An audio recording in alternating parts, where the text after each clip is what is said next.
Here we go, everyone. It is Jenny Fennick here. Welcome to another episode of Coach Magic. I have to be real with you. I was planning to take a bit of a hiatus this summer and not have any guests on this summer. But I knew that we had to have someone on before our summer hiatus, and that person is with us today. We've got Jen Newberg, who I have known for a really long time, and I'm just so thrilled to have her with us today. Let me tell you about Jen, and then we're going to get deep into this conversation, and you'll learn quickly why I needed to have her on today, why I wanted to have her on today to talk about pain into purpose. That's the theme. Jen is a communications and partnerships executive, both in the for-profit and nonprofit space, with experience leading mission-driven campaigns for brands like T-Mobile, Purina, Dove, Planet Fitness, and more. Her superpower is connecting people. She specializes in building authentic, value-based connections, drawing from her own journey through life transitions. Jen founded It's Lifey to connect people going through major life shifts. Jen believes there's no playbook for life, but with community and shared experience, we can find our way through. Jen, welcome to the show. Thank you so much for being here. Thank you so much for having me. I'm so excited. Yes. And we go way back, well, all the way to UF, although we didn't really cross paths there, I don't believe, but it was really New York City, our early 20s when we were doing the damn thing. Yeah, we were. Those were the days, right? Yep, those were the days when you got all the energy. You're this, hot little gal going into these clubs, going past the red velvet rope by way of our friend James. Yes, no kids, no responsibility. Well, we kind of had some responsibility. A little bit, exactly. Like somehow we showed up for work and right, did exactly. a good job, right? We were both in public relations and communications, which was a fun place to be in our 20s in New York City. And then our lives have taken lots of twists and turns. And then we both ended up kind of randomly, I think, in Massachusetts, which is also quite funny, although we're kind of on two different sides of the state. But we came back together because you had been kind of watching my journey and doing what I was doing. And then you had reached out after a massive loss in your life and a big change. So why don't you just kind of tell us, I know your story, but what your story has been for this last year and how that has led to what you're doing now. Absolutely. So as Jenny said, we've known each other for a really long time, and life, as it does, has taken twists and turns. In fact, it's the reason behind the name of my company. It's Lifey because life gets lifey. And I don't think anybody's path is linear. We all have bumps in the road. We all have transitions in our life, and unfortunately, as Jenny mentioned, I went through a pretty big one about a year ago. I was on vacation with my husband. We were in Greece. We were supposed to be there for 14 days. And on day 4 of our vacation, we were on the island of Mykonos, which is beautiful. He woke me up in the middle of the night around 4 a.m. and he said, "I think I'm having a heart attack." And I ran downstairs, as one would do, to the hotel lobby. And I said, "We need to call 911. And the hotel manager was at the reception desk, thank God. And he said, "We don't have 911. You're on an island in Greece during off season. There's no 911. I said, "Well, my husband's having a heart attack." And so we ran back to our room and we administered CPR and did what we thought we needed to do. And within about 20 minutes, he was gone. And so that led to a lot of things. It led to complete chaos. Eventually, medics did make it to the room. It was well past the time that they could do anything. And I think, everybody knew that. But they did what they needed to do. My first stop was the police station because a man had just died in my hotel room. And so understandably, they needed to make sure that there was no foul play. But imagine your husband dies and you're all of a sudden in a Greek police station where no one speaks English. And so, that really began this journey of widowhood, as we call it here, and across the country. Just really dealing with the U.S. Embassy, having to deal with a funeral home in Greece who took care of all of the arrangements, the autopsy. My husband was cremated there. Dealing with this whole, what was happening on the other side of the world, and then coming back home. I can honestly say that flight back home was probably the worst 10 hours of my entire life. I did have family offer to come with me, but I was like, you don't need to fly to Greece just to fly home. In hindsight, I probably would have let them. But, I flew home, walking into a house of chaos, and we had 3 kids. 2 of them were his. One of them was mine. So we had a blended family, having both been married before. Just the chaos that comes with planning a funeral, and the generosity of people around you who want to help but don't know how, and just being in this place of shock. I think that's really the best way to describe those first couple of weeks is just pure and utter shock. I decided, because in my mind, I'm a very busy person. I like a lot of activity. And I said, I'm going to go back to work. And I was working for Boys and Girls Club of America at the time. I had a wonderful job, a wonderful team. And I thought that would be a really good idea to keep me busy. And so I went back to work, and that lasted all of 3 weeks before I walked into the emergency room of my local hospital and fell to the ground and said, I need help. And so that was a really big turning point. One thing that I have learned, part of my journey, is also that I am sober and in recovery. And one of the things that I have learned, and which is pounded over your head in recovery, is learning how to ask for help. And I am so grateful that I had that tool, because I knew I needed help. And so that really began this new journey that's been the last year of my life. We just passed the year anniversary of his death, which was May 21st. And in that time, a lot has happened. And so, that was the beginning. As Jenny mentioned, she taught me this phrase of turning pain into purpose. It's really, I believe this is what I am intended to do. And I say a lot, I hate how I got here, but I'm here. Of course, grief is really intense and powerful, and I miss my husband more than anything in the world. But I also feel like he's given me a gift, and that gift is it's Lifey, this company that I'm building. And so that's the story of trauma. And it'll always be a part of my life. I will never, ever not be able to get the vision out of my head of that night.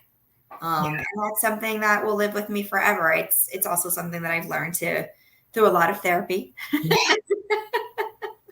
Thank God. In fact, I'm coming here right now just from a therapy session. So talk about being real. Jen, I had my therapy before our session today, right now. So I'm with you. I was like, yes. You're fresh off the therapy boat. Fresh off. And that's actually the best time to come to this, because I feel open. I just let some things go. And I get some clarity. And thank God for therapy. And what a story. I mean, what is there? And I obviously know this has happened to you, but I learned some new pieces. I didn't realize it was on Mykonos, which is, I knew it was in Greece, and I adore Mykonos. And now, I adore Mykonos because I've had really positive experiences there. But to have that happen there, to have a medical emergency on an island where there is no 911, we don't have that. Okay, so then what do you do? And you did the best that you could with what you had, and it was just horrible, horrible. There was something too that you mentioned. I just thought 4 is an important number for you. I don't know if you picked up on that, but that was a 14-day trip. You were on day 4 and it was 4 a.m. Did you see that? 444. Wow. So something to keep in mind, like there's the number 4 is significant for you. And maybe when you see that number, when you see repeating patterns of that, maybe that's Jack giving you that message. All right. So little something there, little something. Actually, with my therapist earlier today, since we're keeping it real, Jen, I told I am incredible at spotting patterns. That is the thing that I do. And I've been able to do that since I was a young child. And it can be a tricky place because I can see things that other people can't see. And I often see it really fast. And so I just had to share that with you. I was like, 4. You did it. That was fast. I was like, 4. Oh my gosh, jumping off the page at me. Okay. Wow. So, and that image too of you going to the hospital after 3 weeks back at work, just realizing, my old habits of like, I'm just going to stay busy. I'm going to go to my job. Everything's going to be fine. No. And then you collapse. Did you go there because did you feel like your body was breaking down? Was there something was it a panic attack? Like what made you say, I have to go to the hospital and I tell them I need help? I now know it was a pretty massive panic attack. Mm-hmm. At the time, mind you, it was about a month after watching someone have a heart attack. Yeah. That definitely crossed my mind. Mm-hmm. I had a different therapist. It was an interim therapist at the time. And I called her first. Okay. And she said, I think you need to go to the hospital. Okay. Again, signs, the presence of a higher power, whatever it may be, at the hospital, which is Newton Wellesley Hospital, which is, my hometown hospital, is where I began my path of recovery. Wow. There is a little office in the hospital. It's called the Substance Use Services Clinic. And that was where I first went when I decided to get sober. And so that's actually, instead of going to the emergency room, that was a little bit of I actually went into their office. Okay. And the social worker who works in that office, put her arm around me and brought me down to the emergency room, where, they ask the typical questions. Are you going to hurt yourself? Are someone going to hurt you? All of those things. And I said, no, I just don't know. I don't know what to do with myself right now. Mm-hmm. Mm-hmm. It was that realization. It was that moment, that heightened moment that made me realize, like, holy moly, like, this is a really big deal. Like, this is a massive trauma. And I now, through the work that I do, talk to a lot of women and men who are widows and who have experienced similar traumas. And I understand, and, I don't appreciate, it's probably not the right word, but I can now, really see how traumatic, I didn't know. I really didn't know. I didn't know that moment could impact. And, I'm sure you talk a lot about this, Jenny. I know I talk a lot about this in my world too, how, the symbiotic relationship between mental, physical, and emotional. And I didn't know, like, you're right. I did. I felt my body, it sounds super dramatic, but when I walked into the Substance Use Services Clinic, I dropped to the floor. Mm. And I don't share that a lot because it does sound a little bit dramatic, but that's actually what happened. That's the truth. And so, again, I now know that it was just a pretty severe panic attack and not a heart attack. Thank God. Yeah. And, I was, very well taken care of. Good. And, that was definitely a moment of, it's time to slow down. Yeah. You can't go back to your old life. The old life doesn't exist anymore. And that's the learning. And I too have gone through panic attacks. And when you're having it, you literally feel like you're dying. You're like, this is because the alarm bells are going off in the body. And it's so good that you went and got help.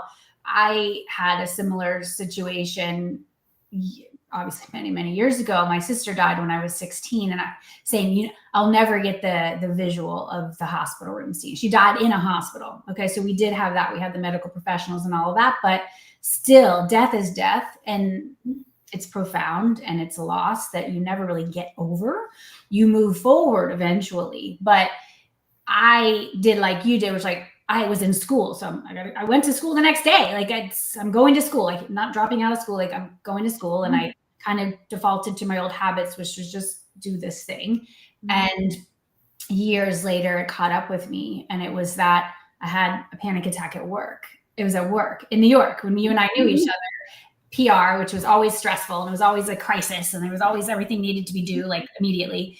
And I just couldn't keep up that pace anymore, while all of a sudden that trauma and the pain from my past was trying to be healed, like needed my attention.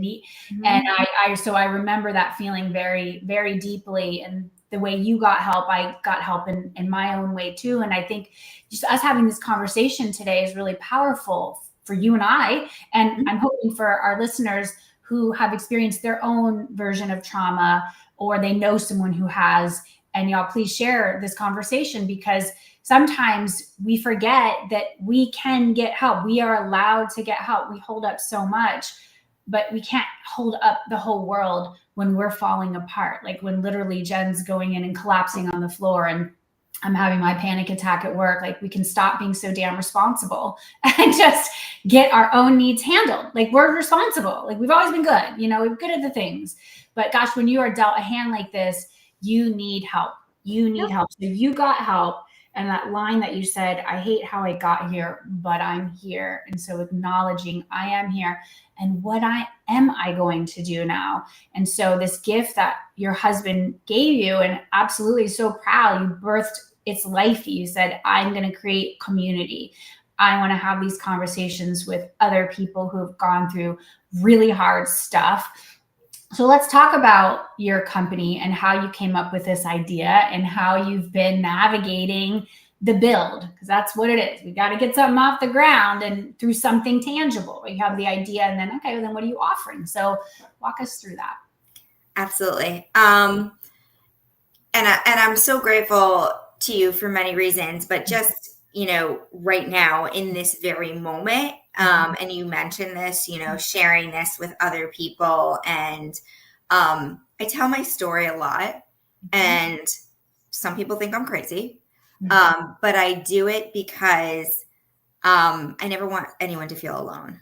And I know, again, from my journey in recovery, so many times where I would hear somebody tell their story and I would think to myself, oh my gosh, me too. And so I just wanted to reiterate what Jenny said, that I don't tell my story for people to feel sorry for me. I tell it so that people don't feel alone. Yes. And that is a huge part. It leads perfectly well into why I have built It's Lifey. So quick beginning story is that 6 months after Jack died, the whole world was spinning. There was court stuff to deal with. There was kid stuff to deal with. There was it was like just insanity. And I said, I need to get out of here. And so I eeny, meeny, miny, mode, picked a wellness retreat in Costa Rica. I am not a wellness person in a sense that I don't do yoga, energy healing, Reiki. All of that is not really a part of my life. That being said, I very much respect it. And I recommend it to people who are open to it. In fact, today, I actually have an appointment later on today with an acupressurist who does some sort of some sort of thing with your ears too. That's, I don't really know. But I'm definitely more open to it. But anyway, so I go on this retreat to Costa Rica, and the funny story goes is that most of the women there were a lot younger than what I was. And this young girl in her 20s comes running up to me, and she goes, oh, how often do you practice? And I look at her and I was like, practice what? And she's like, you're on a yoga retreat, right? And I was like, oh, practice yoga. I don't. And she looked at me like I had 17 heads. And I said, my life's just insane and I needed to get out. I just booked the ticket. I didn't really need to find She was like, okay. And so the reason I share that story is because that retreat very much fulfilled the need to get away, to unplug my phone, to unplug myself, and to regain the strength that I needed to come back to the chaos and be able to manage it. And so on the plane ride home, I was thinking to myself, gosh, that was a really good experience from that perspective. But I had wished that I had connected with the people on the retreat a little bit more than I had. Their definition of chaos was very different than mine.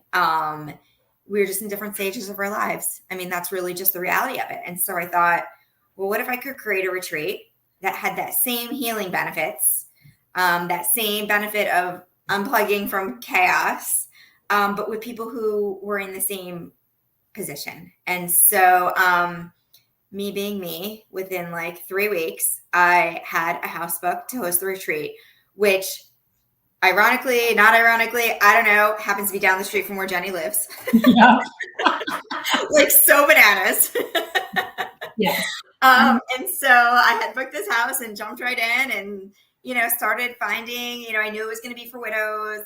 I knew I had to bring in really awesome session leaders. I knew that I wanted it to be fun. I knew that I wanted it to be relaxing, like all the things. And I got to take all the things that like I really wanted or I really needed and pull it all together for other people. And so that was the beginning of my retreat world. It was also the point where I called Jenny and said, I've been watching your career. I know you do a lot of these. I know you do a lot of coaching around building a business, and I need some help.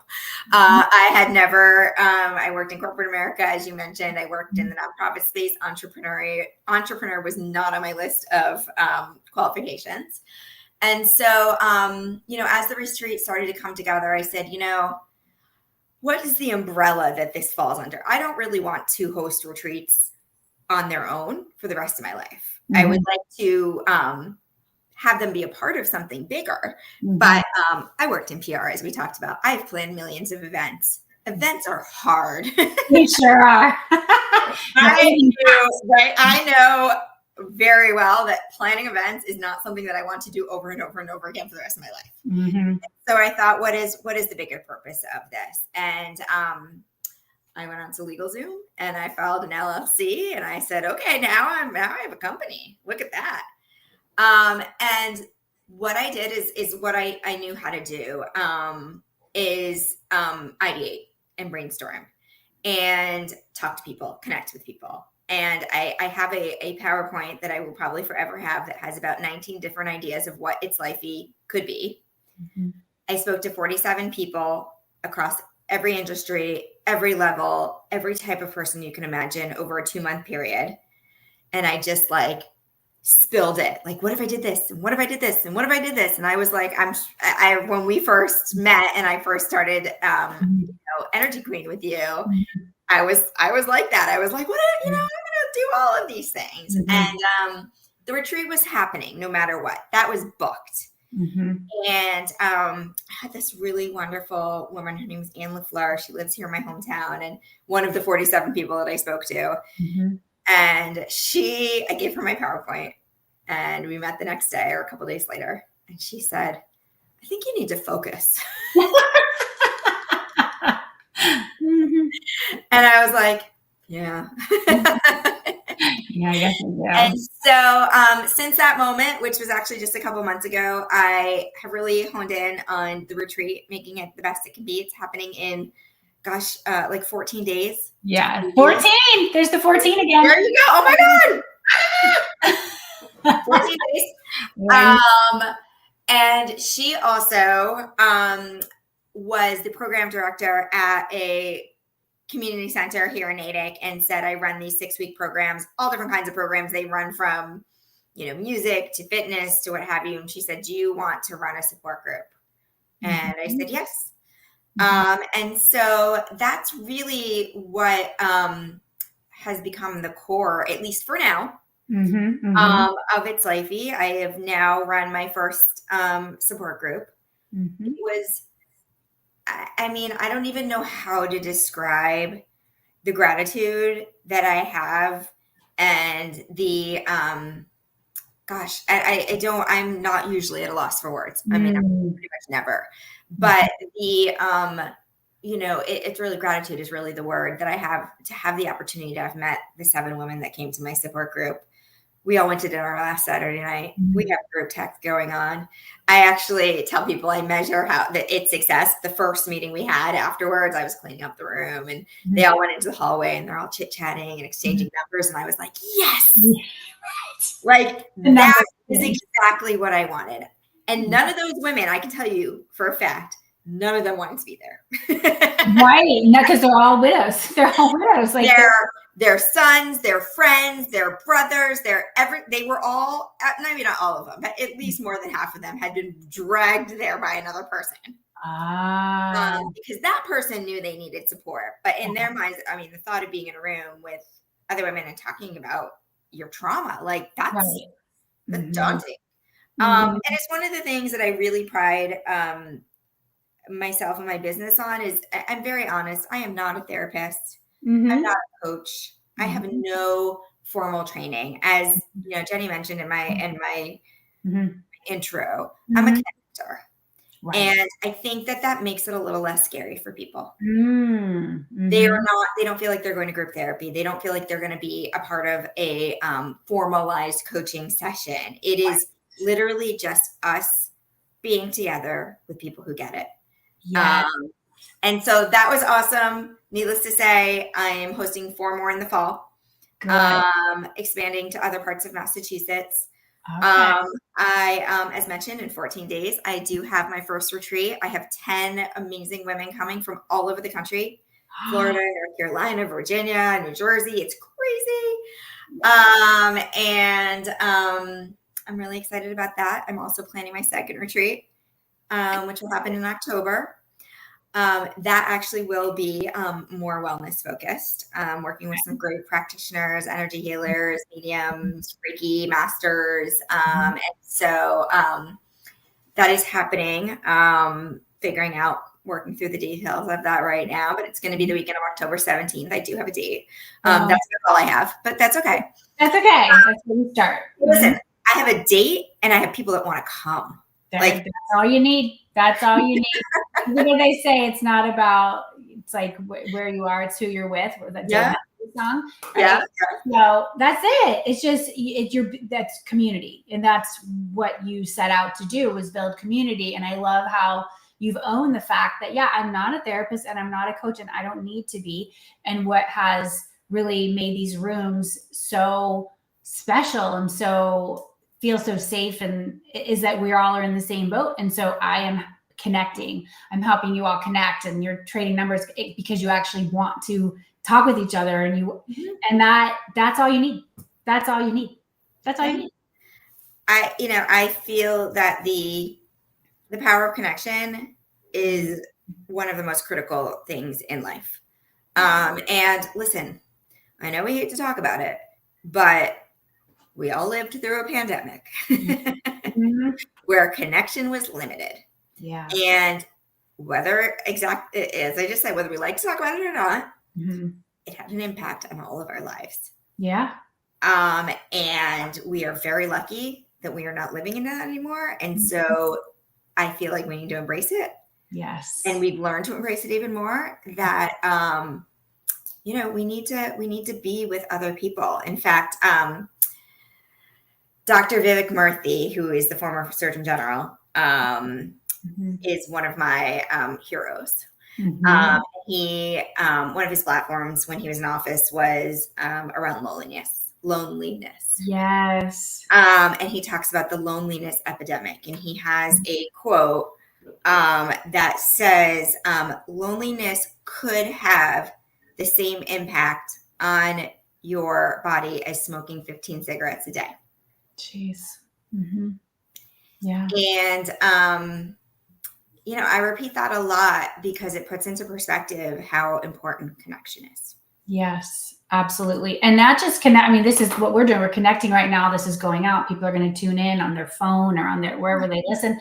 And what you're doing, and a lot of what I do as well, is taking that connection offline into real rooms. Yep. And that's what we were missing. And during COVID, I remember that feeling of, oh my, well, you were afraid to be around people. It's like, oh my God, especially when it was so new. We had to. We didn't have a choice. Right, couldn't. exactly. It wasn't even a fear. It was a reality. It was a reality. Like, we're told not to be around people, okay? And then you got a distance and for me, I remember that feeling because I had recently come home from a retreat in Costa Rica, and I had like gotten that in under the wire before all of a sudden like planes were grounded and you weren't going into other countries. You weren't even going to other states or even other towns.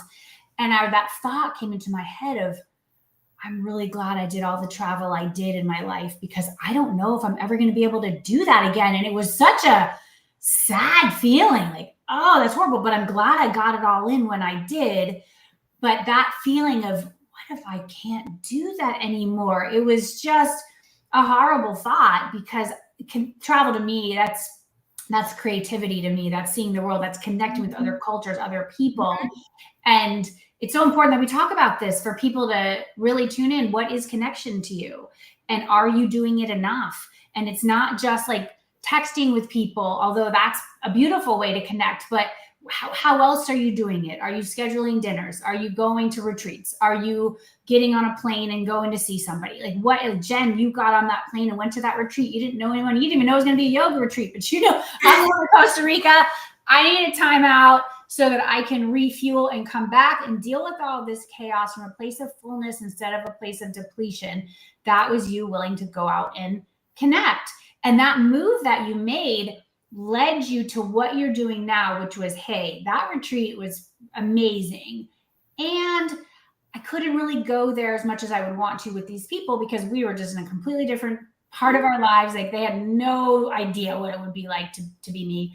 And wouldn't it be amazing if I could get these incredible women in a room who also have gone through this and give them this amazing retreat experience? You couldn't have had that idea had you not made that move, gotten on that plane, had that experience. That's the power of making decisions. And that's so important that we talk about. I know a lot of our listeners are women, and I told y'all I'm a pattern spotter. And so across the board, I'll see patterns where so many women will say they want something. They say this is an issue, or they blah, blah, blah.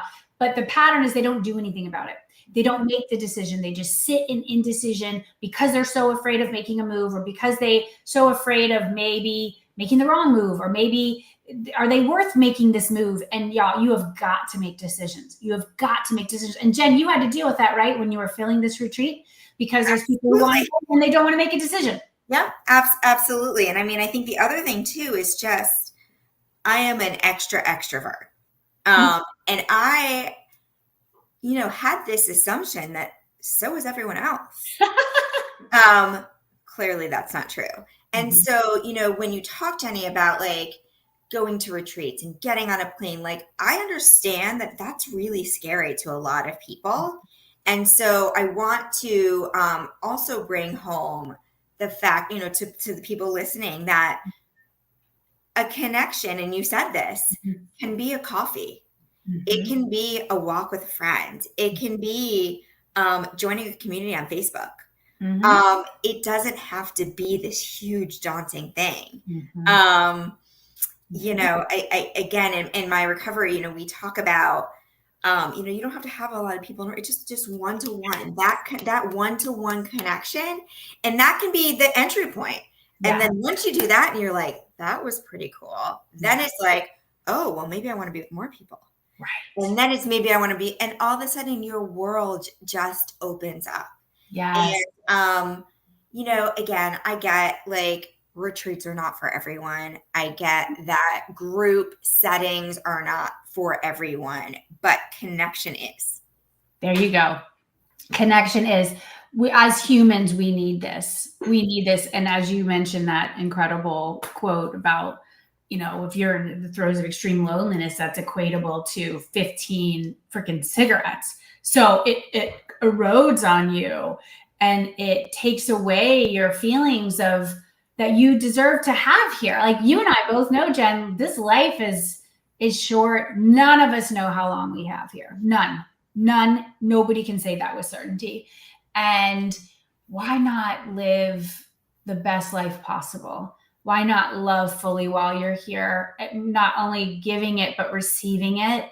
And that's what connection allows you to do. I always say to clients, you have yet to meet a person who is going to change your life. Like there's still people you haven't met that you're going to be like, oh my gosh, where did this person come from?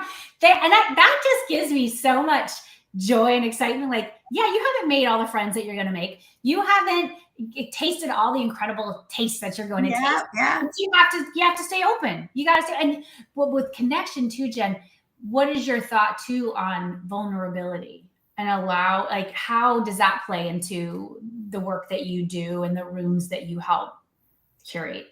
It's a really great question because, again, as an extrovert,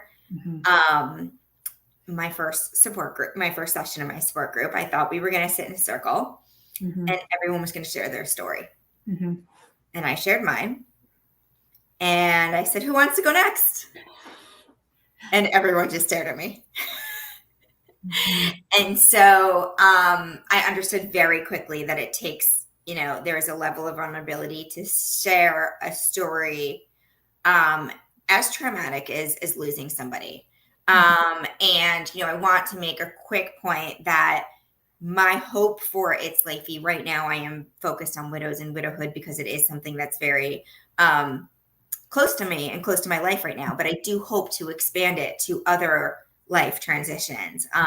I have been through divorce. I have blended family, I have other, and I hope to, I'll pull in experts when needed, but I want to draw from my own experiences. I think that makes it really authentic. But going back to that authenticity or vulnerability piece is, it took some time and I needed to respect people's willingness to share their stories.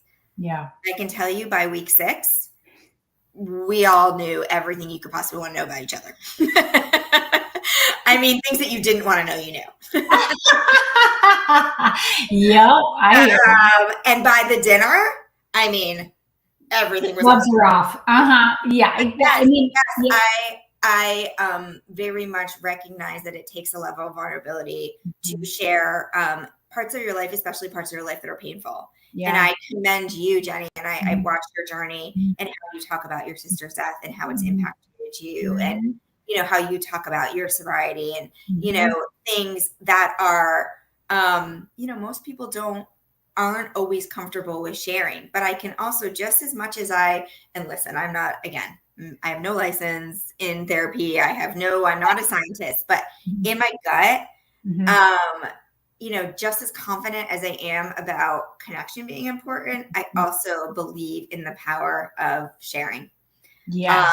And there's a phrase, a problem shared is a problem cut in half. And real, it can be a little hokey. I've said that to a couple of people and they roll their eyes at me. What else? But the is, it actually happens. Yes.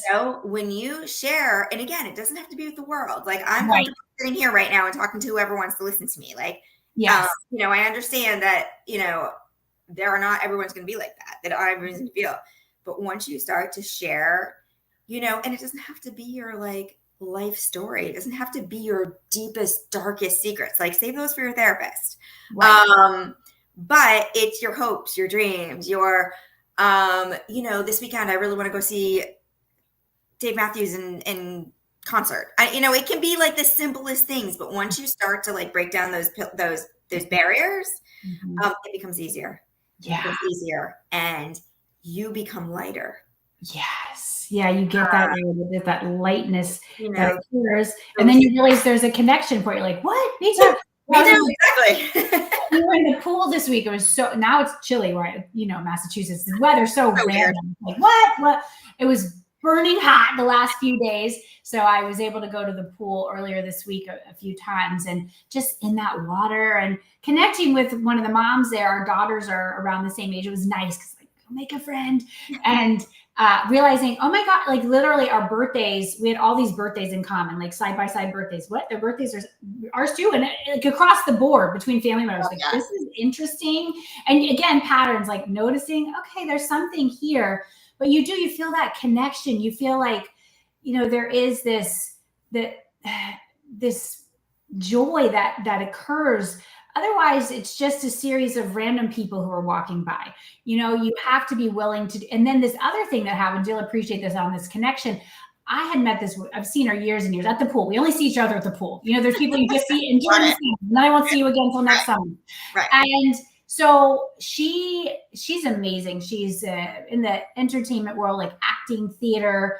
And she was part of the committee that really saved our local movie theater. It was at the risk of closing, and none of us wanted that to happen, because that's such an important part of a community, having a working movie theater. And they show a lot of independent films, and I'm very into all that. And so months ago, I had texted her, it's probably in the winter, I'm not going to see her at the pool, saying, if I ever have an opportunity to help you with some projects of what she's doing to bring film to young people, I really have a desire. Never heard back. And I'm like, all right, whatever. I see her at the pool. She goes, I really want to talk to you about, and I go, I sent you a message. She goes, I never got your message.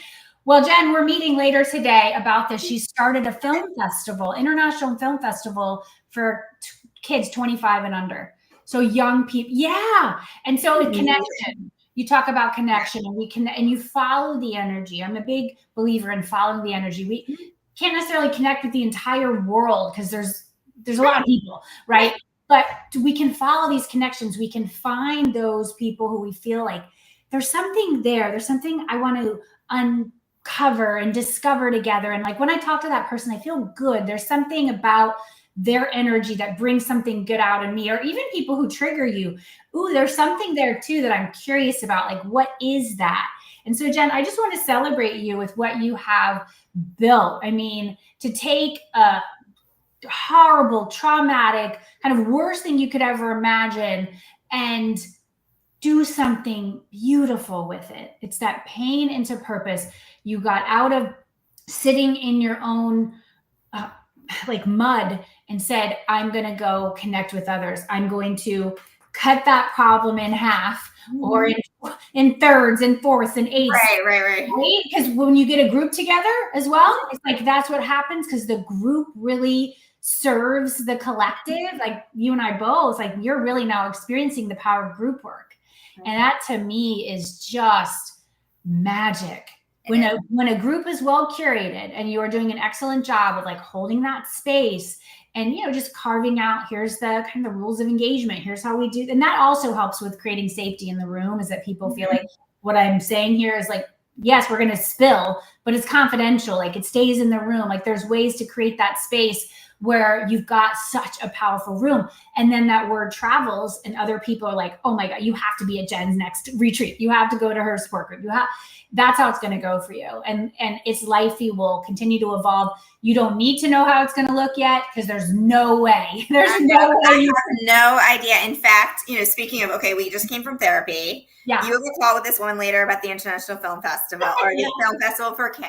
I actually have a call in an hour with my business consultant, who is hopefully going to teach me how to make money from this, because as much as every time I get on the call with him, he says to me, he goes, is this a business or a passion project?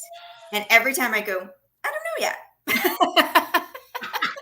I love that. But listen, I know in my heart it's here to stay. Yes. And I know you teach a lot around entrepreneurship and monetizing your passions and all of that. And that's been really helpful to me. And, I don't really know. I am not a business person. I'm not an entrepreneur. I'm a passion connector, as we've said. Yes. But, I've learned to accept and to be really comfortable with the fact that I don't know where this is going.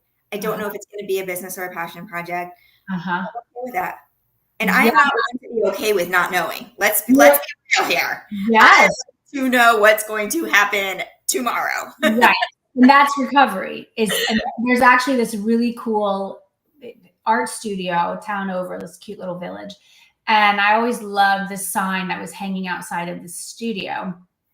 It was actually next to, I know you're big into the recovery world, was where some meetings were held. I always would kind of see the sign. And on one side, it said, it's okay to pause. And on the other side of the sign, it was hand painted by this artist. It said, it's okay not to know. Or Mhm. and I needed to see that. I need to see that. And P.S. Big love to that artist. She has passed away. She passed away, and she was pretty young when she died of cancer.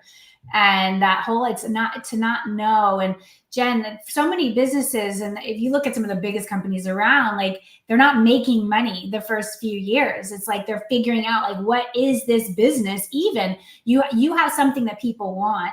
And then from there, it's just figuring out the puzzle pieces of how do we really need to price this? What is our expense structure? And that just takes time. It takes a lot of experiments. And so thank you for keeping it real. Some people are like, oh yeah, it's going to be, like this huge thing straight out of the gate. And okay, that's awesome if that happens. But if it doesn't, that's also okay, because you're really working all the pieces, and you're figuring out too, what is it that you even want to do? Because you have to want to do be it. self-aware around, Mm-hmm.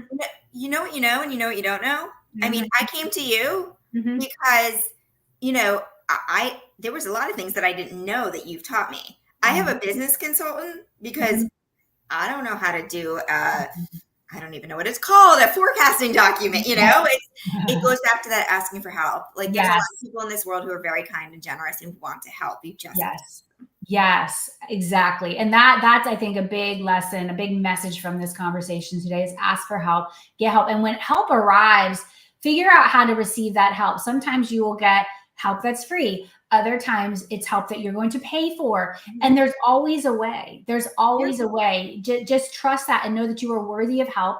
You are worthy. Those of you who have ideas, and most people watching this show have ideas. And so you're bringing those ideas into form, and you've got to trust in your idea. And I want to highlight you, Jen, for that. You trusted this idea. You said this retreat's happening. There's no way this retreat is not happening. And I've had to say that line over and over and over again. Like, I promote my own things. I have things that I'm bringing into form. My husband be like, how's it going? I'm like, it's happening. It's happening. Even when on paper, and we talked about this recently, right? Like, I know it's happening, but on paper, it might not look like it's happening so well, but it's happening. Like, you're there, the vision is strong. You're not deviating. Like, it's happening. It's happening. It's happening. And that's what we all have to remember, because the people who are deciding whether or not to come in and work with you in whatever way you do your thing, they feel that. And so if you're wobbly and like, I don't know, am I doing the retreat? You've got to be strong in that. And that's why you're doing your own work, working with your coach, working with your therapist, working your program, going to get your acupuncture, pressure, whatever it is. I don't even know.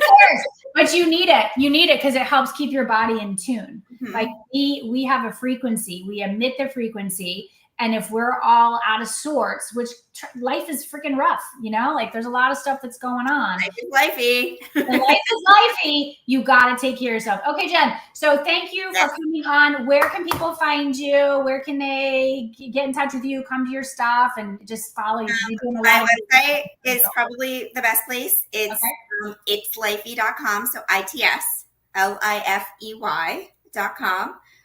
You can follow me on Instagram, which is It's Lifey Co. You can find me on Facebook. And, you can sign up on my website to receive emails. Again, new things, figuring out email marketing. Who knows what that is, but I promise you'll hear from me in some way or another. And so please connect. Even if it's not to come to a retreat or a support group, but you have an idea, or you want to do a partnership, or you just want to talk, or you've gone through a traumatic thing in your life that I've gone through. Like, there is nothing that, gives me more joy than going and having a cup of coffee or meeting on a Zoom and just listening to someone else's story and sharing mine. So please, again, I would say, my website, it's being relaunched in a couple of weeks with some new information. So keep coming back. Check me out on Instagram, Facebook, all the places. I'd love to hear from all of you. And thank you, Jenny. Thank you so much for having me. Thank you so much for coaching me through this process. I appreciate it more than you know. Amazing. All right, y'all, go find Jen. And if you know someone in your world who is a widow going through these major life transitions, and as life evolves, what Jen's got coming, make those connections, because connection isn't just what we feel, but it's also making connections. And that's, I think, what women do really well is like, oh my gosh, have you heard about so-and-so? So that is how we're going to make this world better, is we're going to connect with each other. We're going to connect our friend to this person over here. Let's do it. Thanks so much for tuning in. This has been incredible. I'm wishing you all an amazing rest of your day, an amazing summer. Go summer. This season moves fast. Make sure you catch it. Take care, everyone. Hi, everyone.